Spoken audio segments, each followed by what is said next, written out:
In today's video, I'm going to teach you how to change payment on Vinted. By the end, you'll know exactly where to go and what to click so your new card is ready for your next purchase.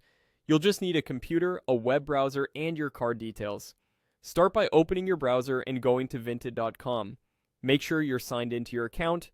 If you aren't, the site will prompt you to log in before you can access your settings. Once you're on the home page, look to look to the top right corner of the screen for the profile icon. It may show your profile photo or a simple silhouette. Click that to open the account menu. From the menu that appears, click on Settings. This takes you to your account controls where you manage personal details, security, and payment preferences. On the Settings page, find and select the Payment section. Depending on your layout, it might be in a sidebar or listed among other tabs. Inside Payments, look for the Payment Options area and click Add New Card. This opens a secure form where you can enter your card information. Take your time here and type carefully.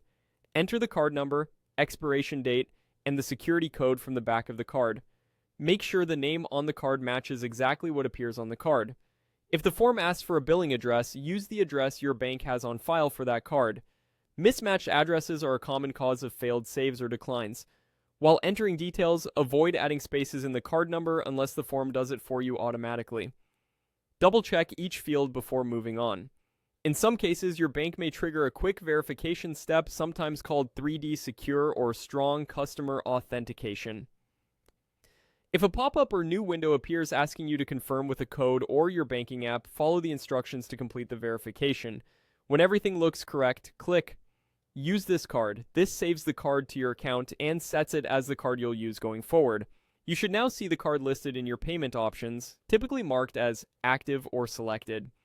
If you don't, refresh the page and confirm it appears as expected. If the card doesn't save or is declined, check for typos. Confirm you have sufficient funds or that online transactions are enabled and ensure any verification step was completed.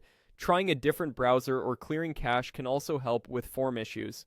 That's it. You've successfully updated your payment on Vinted and you're ready to check out with your new card.